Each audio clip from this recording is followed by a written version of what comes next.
que je vous ai fait une vidéo, c'était quand j'étais à Tokyo encore en train de chercher du travail. Faut savoir que j'ai trouvé pas mal d'offres. J'aimerais bien vous en parler. Maintenant, je sais pas si ça va être du concret ou pas. Je préfère vraiment avoir des réponses concrètes avant de vous faire une vidéo dessus. Donc là en fait je vous fais une vidéo dans un endroit un peu bizarre. C'est genre, je suis dans une salle de réunion d'une entreprise. Voilà. Je sais pas pourquoi. Mais ça se trouve en fait les gens dehors qui passent sont en train de m'écouter et je sais pas. Je deviens parano. Bref, aujourd'hui j'aimerais vous parler d'un sujet qui me tient à cœur en fait. C'est un sujet en fait qui me touche particulièrement quand je vais au Japon. C'est le fait que je sois une personne bien portant, je dirais, curvy, ronde, voilà, bon, tous les mots qui existent aujourd'hui pour définir une personne avec des formes au Japon. Avant de commencer, je sais, tous les japonais ne sont pas pareils, j'ai beaucoup d'amis japonais, enfin voilà, il n'y a pas de... Ça va quoi, ils m'insultent pas, enfin... Ça dépend vraiment des coins, je trouve, des endroits où je suis allée au Japon, ça dépend aussi des gens, de leur mentalité, etc. Enfin, ça dépend énormément de choses. En fait, j'ai eu des expériences assez négatives sur ce sujet-là au Japon. Donc c'est toujours ces petits commentaires qu'on me fait quand je vais au restaurant, quand je suis dans une boutique de vêtements. Ou encore, qu'est-ce que ça m'est arrivé? Ah oui, aussi dans les parcs d'attractions. C'est... My God, oh my God.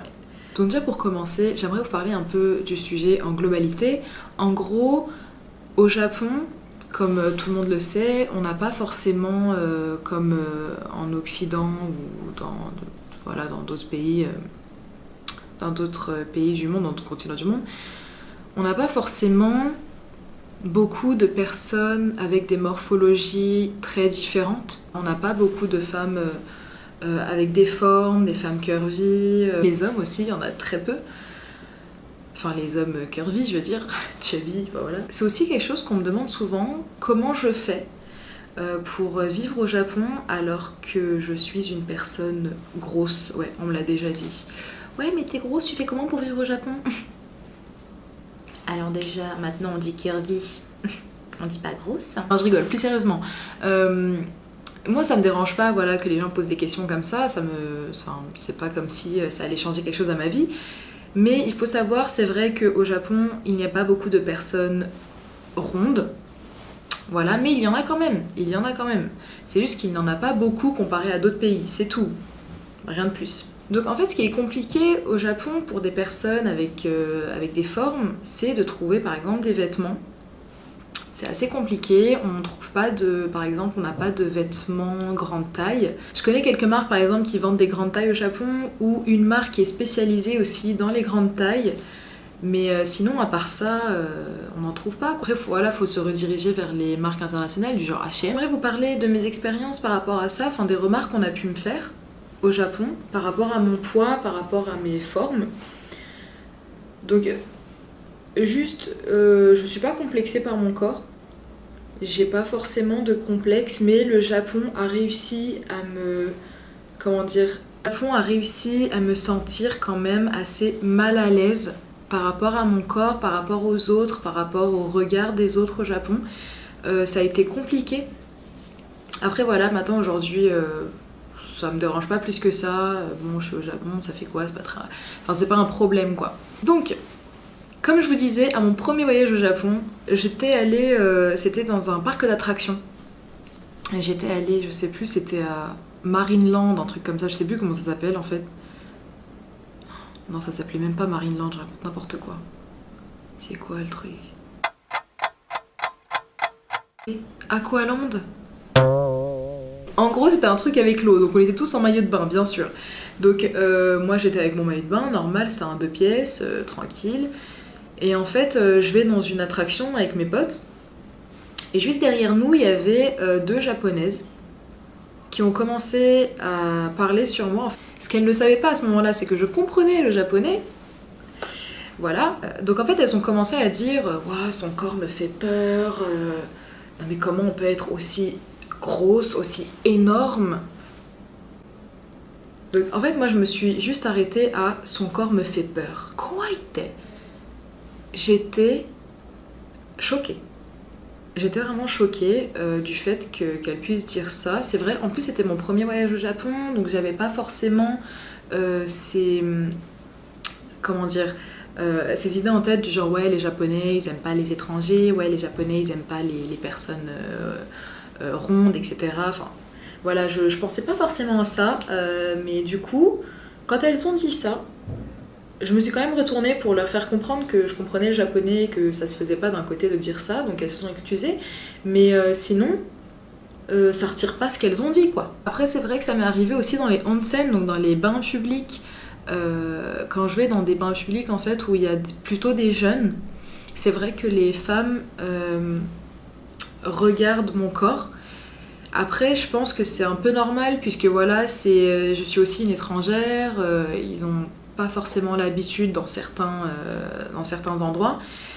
Et puis, voir un corps aussi imposant que le mien, je dirais, ça a dû un peu les dérouter. Après, voilà, les onsen, moi, je pense que c'est normal. Généralement, on vient souvent parler aux étrangers dans les onsen. En tout cas, moi, on tape toujours la discute. Mais pas les jeunes, c'est plus les petites mamies trop mignonnes, dans les petits bains. Voilà, elle vous conseille sur ce qu'il faut faire dans le bain, comment faut se laver, comment faut sortir d'ici pour aller dans l'autre, jongler entre le bain froid, le bain chaud, etc. Enfin voilà, alors il faut que je vous raconte un truc. Mais alors là, je crois que c'était un des moments les plus drôles de toute ma vie. J'étais avec une amie sur Kyoto, c'était Osaka. Je crois que oui, j'étais à Osaka avec une amie à moi. On est allé au restaurant qui s'appelle le Gram. Donc c'est un restaurant hyper bon, je vous le conseille si vous allez au Japon. Ou même, je crois que ça existe un peu partout, hein, c'est un truc international il me semble. Mais en tout cas, je vous le conseille, il faut absolument goûter, c'est magnifique, leurs pancakes sont... Donc en fait, avec cette amie, on était posés sur cette table, tranquille, voilà. On commence à commander, donc on commande des pancakes salés au saumon, normal, une assiette chacune, ce qu'on trouvait complètement normal. Puis on commande aussi des desserts avec. Donc les pancakes aussi, le dessert. Une assiette chacune. Voilà. Jusque-là, on est d'accord. Donc en attendant notre commande, on tourne en fait la tête, voilà, pour regarder un peu le restaurant, et il y avait des filles à côté de nous qui avaient pris une assiette pour 3. Ça commence à devenir assez petit quand même. Après, je me suis dit, bon, peut-être qu'elles sont là juste pour goûter, partager, etc. Bon, on ne s'est pas forcément posé de questions au final sur cette assiette. Et puis ensuite arrive le dessert, donc elles prennent aussi une assiette pour 3. Donc nous, on les regarde, on dit, mais elles vont encore avoir faim, c'est pas possible. Elles ont pas fini l'assiette. Franchement, à ce moment-là, j'avais envie de prendre l'assiette, de la finir moi-même. C'est une assiette pour 3 personnes quand même. Enfin, je sais pas, tu gâches pas une assiette pour 3 quand vous êtes à 3 sur une assiette. Genre les pancakes, ils sont comme ça. Vous voyez, c'est petit. Enfin voilà. Donc ça, c'est pour les meufs à côté. Donc nous, nos pancakes arrivent. On mange nos pancakes salés. Et à la fin... Quand on a fini de manger la partie salée, le serveur arrive et nous demande si on est sûr de vouloir prendre la suite. En gros, est-ce qu'on est sûr En gros, il nous a dit oui, est-ce que vous êtes sûr que ça va aller si vous prenez les pancakes sucrés, parce que je suis pas sûre que vous ayez encore faim, c'est quand même beaucoup, vous avez pris une assiette chacune. En gros, il commence à nous faire remarquer qu'en fait, on doit pas prendre chacune une assiette, quoi. J'étais en mode Nani, pourquoi? On lui a dit non, on veut la suite, bien sûr, on veut nos pancakes sucrés. Non mais ça va pas ou quoi, c'est le dessert. Enfin bref. Donc ça, c'est des petites remarques en fait qu'on fait, et ça arrive souvent dans les restaurants. C'est vrai qu'on a tendance à manger plus que les Japonais, ça je l'ai vraiment remarqué, c'est sûr. Mais voilà, de là à faire des remarques sur les gens, bon, ça va 2 minutes. Hein. Ensuite, dans les boutiques de vêtements. Donc généralement quand j'arrive dans une boutique de vêtements et que je trouve pas ma taille, ça m'arrive d'aller demander en fait à la personne qui s'occupe, enfin à la personne dans le rayon, est-ce que vous avez par exemple du XL, voilà, etc. Une fois, c'était chez qui? C'était une marque donc à Shibuya 109, c'était à Tokyo, au Shibuya 109. J'étais allée dans une des marques, Lacoste, Wigo, tout ça, et j'avais demandé à la dame si elle avait pas une taille au-dessus, parce que je crois que ça allait jusqu'au jusqu'au 40 il me semble. Et du coup je lui ai demandé oui, est-ce que vous avez une taille au-dessus? Elle m'a regardée, elle a rigolé. Elle m'a dit en gros que j'étais pas faite pour être au Japon parce que je suis grosse. Elle a vraiment dit ça par contre. Hein. J'étais en mode mais voilà. Et voilà, comme je vous ai dit plus tôt, j'ai plusieurs marques hein, quand même que j'ai trouvées et dont une de mes marques favorites au Japon c'est Punius. Donc bon, je vous en parlerai après, je vous ferai peut-être un petit tour dans les boutiques au Japon. Ouais, je vous ferai une vidéo sur ça, pas maintenant. Ce sera dans 2 mois je pense, dans 2-3 mois je dirais. Parce que bon c'est en fait la boutique en question est à Tokyo et toutes les marques que j'ai trouvées aussi où on peut trouver de grandes tailles sont à Tokyo malheureusement. Donc je vous retrouve dans 3 mois, je vous fais une vidéo et je vous montrerai ça, je vais vous filmer les boutiques, les vêtements, les tailles. Je trouve que c'est vraiment intéressant aussi de montrer qu'il y a des possibilités au Japon de trouver des vêtements à sa taille quand on n'est pas quand on a des formes, voilà. Donc c'était tout par rapport à mes petites expériences, mes petites remarques que j'ai eues. Après voilà, je vous ai donné que quelques exemples, je ne vais pas vous raconter tout ce qui s'est passé.